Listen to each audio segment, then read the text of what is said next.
Magandang araw sa inyo mga kapugi. May bunga na ang tanim natin pakwan at po dito sa taas ng bundok at naglagay na ng dingding sa unang palapag ng ating treehouse. Sipag at syaga lang ang puhunan, bonus na lang ang kapugian. Kung wala ka nito, ay lagi kang talo.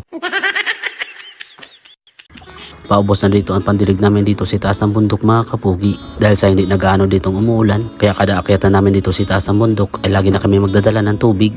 May bunga na yung pakwan namin mga kapugi.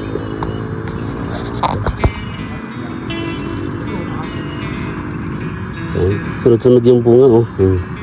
Pag ganito yung kahaba yung tangkay niya mga kapugi, lalaki yung bunga nito. Yan. My goodness. Ay meron pa dito pa oh. Yung dalawa magkasabay oh. Magkaiping. Ito.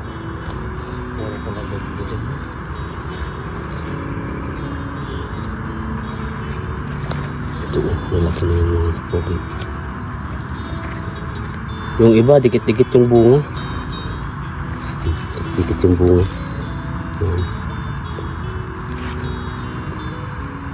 May bunga pa dito. Tsaka may bunga pa dito. Daming bunga mga kapugi. Araw-araw ito dinidiligan ng aking biyanan ng abuno. Pero tinuna lang sa tubig. Yun oh, dami oh. Yun oh, isa, dalawa, tatlo, apat. Apat to oh. Dami. Sa isang area. Yung variety na ito mga kapugi, hindi katulad sa ibang nito. Kapag nahinog, kulay dilaw ang loob. Tapos yung kulay niya sa labas, stripe, yung nakita doon natin kanina. Tapos yung upo natin mga kapugi ay nagbunga na din.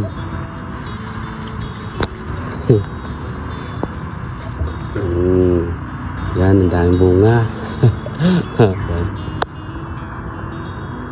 Kagulay na tayo dito mga kapugi ng ating tinanim.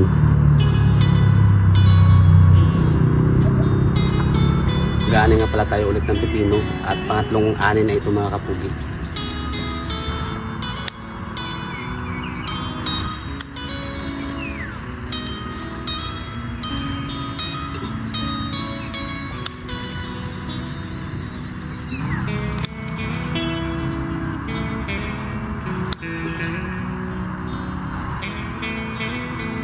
Pinaguro niya parang pichay. Ang bilis lang ang panahon.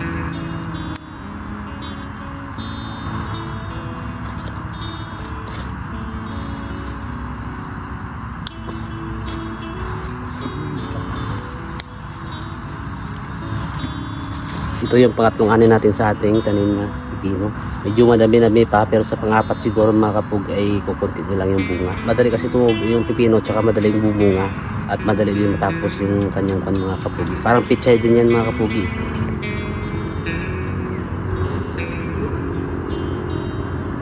Pagkatapos dito mag-asikaso ang aking biyanan sa kanyang mga tanim, ay maglalagay na kami dito ng dinding sa unang palapag ng ating treehouse. Kinuha namin itong kawayan na karang araw pa, kaya medyo nabilad na ito sa sikat ng araw. At medyo nahirapan ako dito sa pagputol gamit itong lagari, kaya ginamitan ko na lang din ito ng itak. Medyo mapurol na kasi itong ating ginagamit ng lagari mga kapugi. Baka matatagalan tayo sa pagputol nito kung yun ang ating gagamitin. At umalis nga pala dito ang aking biyanan ng saglit para kumuha ulit ng kawayan, pero yung medyo maliliit lang. Gagawin kasi namin na pang-ipit dito sa ilalagay namin salsag. At habang may ginagawa kami dito, ay dumating yung mga kapatid ng aking biyanan. Kumuha sila dito ng talbos ng dahon ng kamuting kahoy para pang ulam sa pananghalian. At sumakto na dumating din dito yung aking biyanan na mayroong bitbit na kawayan. Binarawasan mo itong okra. Oo, binawasan ko. Lipat mo ganun. Lipat mo dito. Oo, lipat mo. Okay ka mo kay kataraba.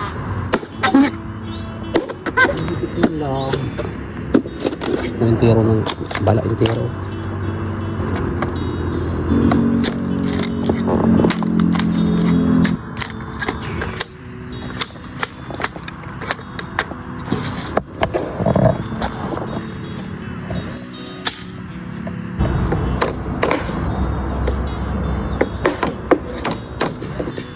Ay, ganito ang ano. Inaasay mo lang yan. Kagat ko lang. Bago nga pala sila dito bumaba ng bundok, ay humingi din sila dito ng naanin nating pipino. Kaya atin naman silang binigyan. At pinagpatuloy na lang din namin ang paggawa namin ng salsag mga kapugi. Bali pagkatapos namin palang biniyak itong kawayan, ay binilad muna namin ito sa sikat ng araw ng pansamantala para kahit paano ay medyo matutuyo ito. At bago natin ipapako dito sa ilalim ng ating treehouse.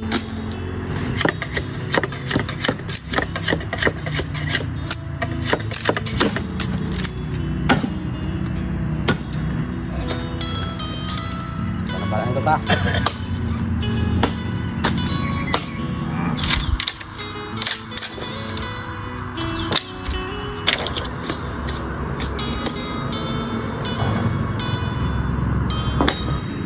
Dito ay makita ko ng treehouse para kunin yung nabili namin pako para simulan na maglagay ng dingding dito sa ibaba.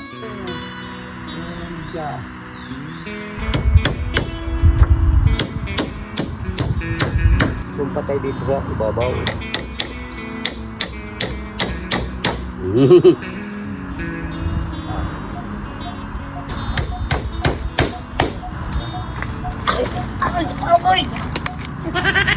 Nagbutas ka eh.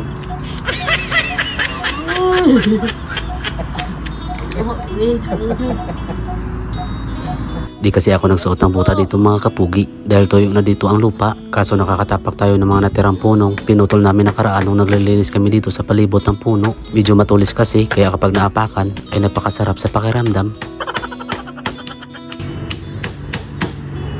Jordan Bennett, South Club.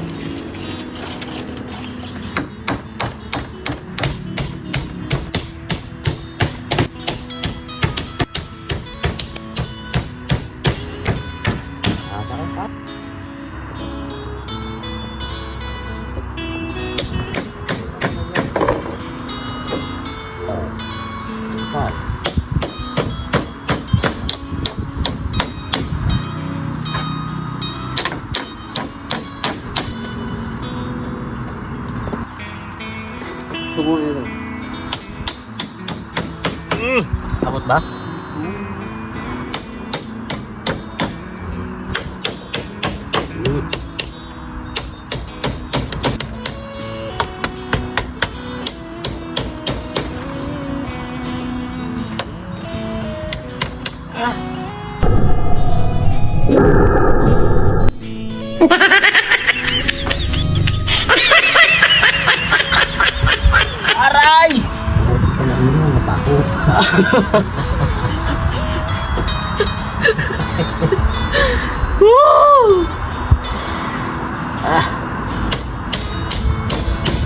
Apat lang. Apat? Kaya lang, may siwang doon. May kawayan na kaso kulang pa yan mga kapugi. Kulang yung nakuha namin kawayan. Ayan, maganda na siya. Bali ang gagawin namin dito mga kapugi ay pinturahan natin to ng varnish pag natapos na. Maganda na siya tingnan pa.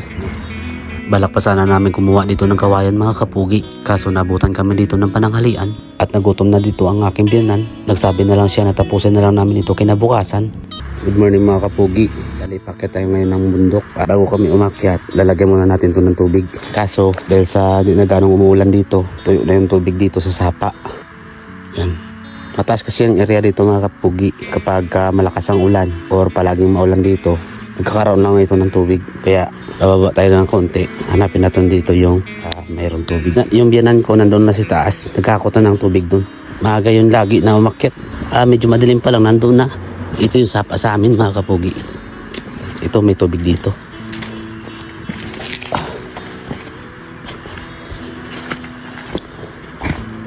Kaso mababaw. Yan may tubig pa dito. Yan.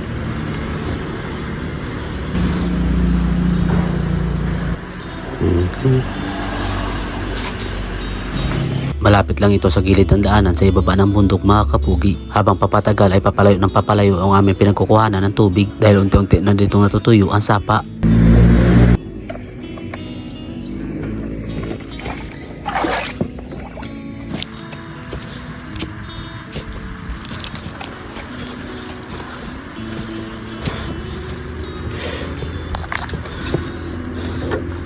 Medyo matarik yung inakyatan natin. Kapag naubusan kami ng pandilig sa taas, araw-araw kami naghahakot ng pandilig.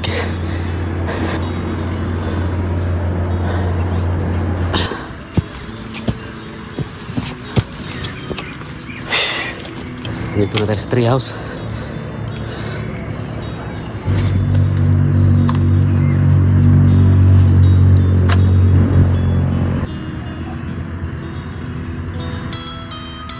Bawat nakalagay dito ng mga galon ay may mga laman na tubig. Tapos kapag may mga wala ng laman, ay amin naman yan dinadala pa ibaba. At natuwa lang din ako dito sa tanim naming upo. Dahil sa napakadami na bunga at untintin ng lumalago. Sakto din na pagdating ko dito si taas ng bundok, ay tapos na magdilig ng mga tanim itong aking biyanan. Kaya kukuha na kami dito ng kawayan at kahoy mga kapugi. Dahil sa kahapon na gumagawa kami ng dingding ng unang palapag, ay naubusan kami ng mga materyales. Akin.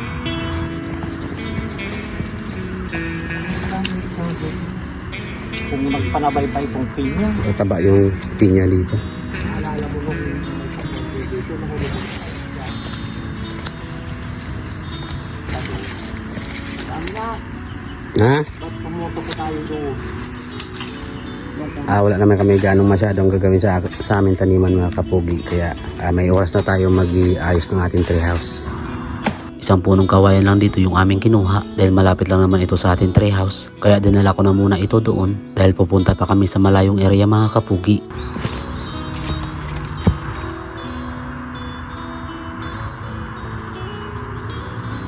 At bago nga pala kami kumuha ng mga materyales, ay naisipan namin pumunta doon sa pamangkin ng aking biyanan. Nasa itaas din ito ng bundok at nagtatanim din siya ng mga gulay doon. Mga ilang taon na rin ako doon din nakapunta. Yung uling punta ko pa ay nung sumasama pa ako sa pagkanggot ng niyog. At medyo mahaba-aba itong video na aking ginawa mga kapugi dahil may kalayuan itong aming pinuntahan. Sana mapanood nyo pa ito hanggang dulo. Nihong. Kwan yan eh. Patong. Bale, may pupuntahan kami ngayon mga kapugi. Pupunta tayo doon sa pamangkin ng aking biyanan. Kasi nagtatanim din siya ng gulay doon. At may kubo din sila. Medyo malayo ito sa ating treehouse. Bangin na yan.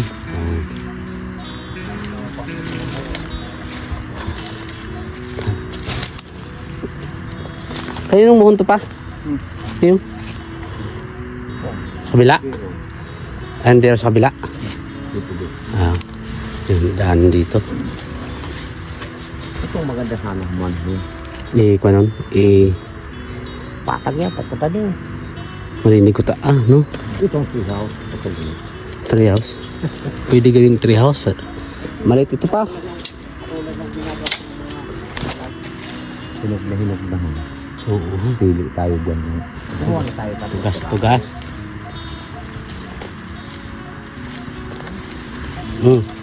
Kuha tayo ng mga ganyan na kalaki. Pero tuwid siya. Ay bibiyak natin. Iba naman tong kawayan na to kasi may matinik to na kawayan, di ba? Ang tawag nito pa sa tangnan. Yan, pababag yan. Mga maiksi lang. Pwede na yun pa. Ang gulpi ha. Damo ha. Damo. Oo. Kadumpaw, ang dami. Dami pala dito pa. Dapat nung kuwan dito tayo pumunta sana. Maraming gapas dito. Ay, kaya tog. Up!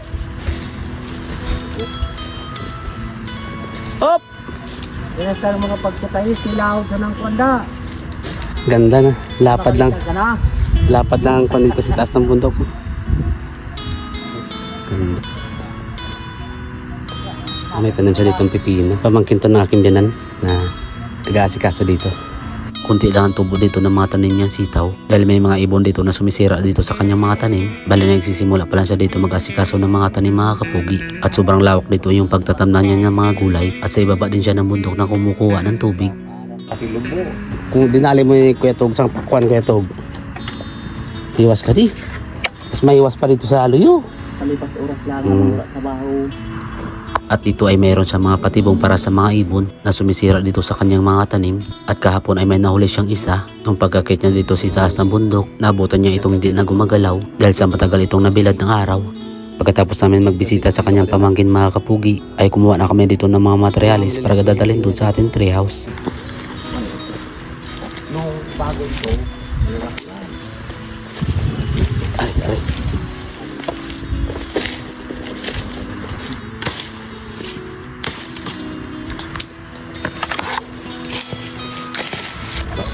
Pag-uringon.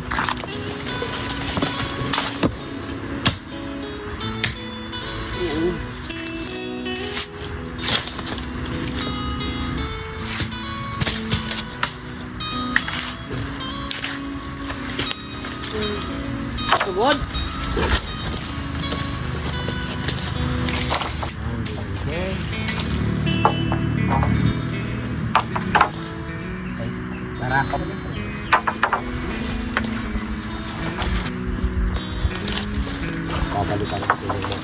Di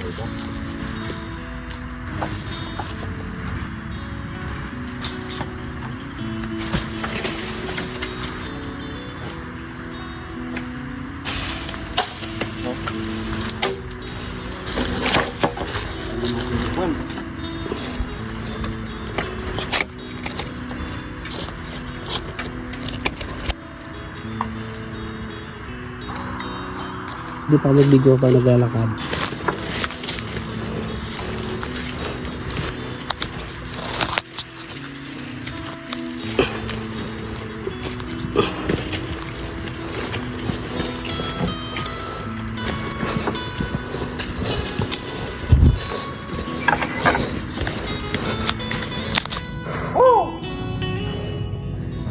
Oh my goodness.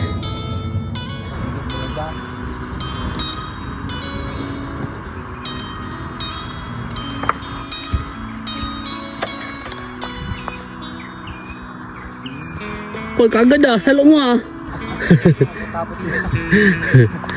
Alright.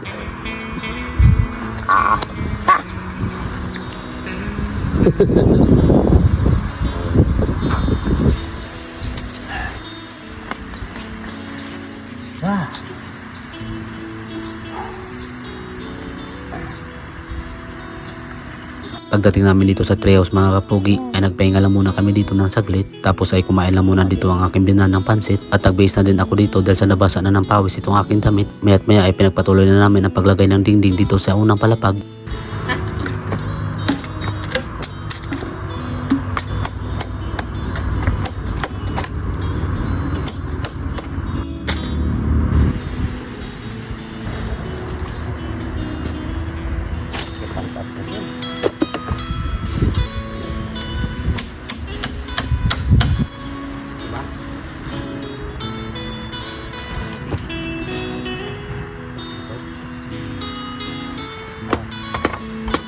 Ay. Lagyan na kayo natin.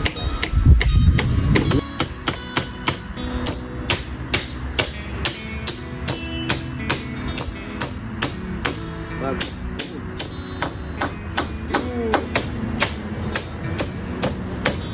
Yun. Tama na yan. Huh? Pinakagita na yan.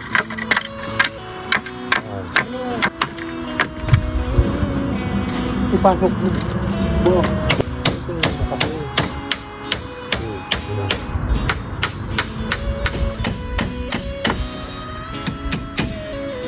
Yan mo.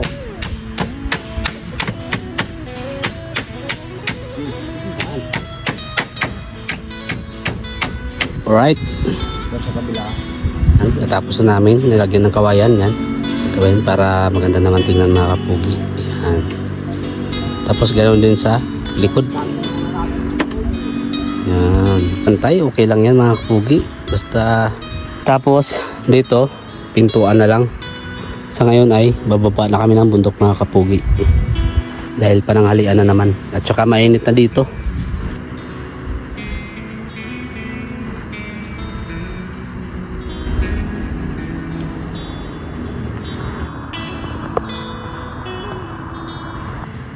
At kung nagustuhan nyo itong aking vlog, please follow, like, and share naman itong aking page. At pa-comment naman kung saan nakabot itong aking video.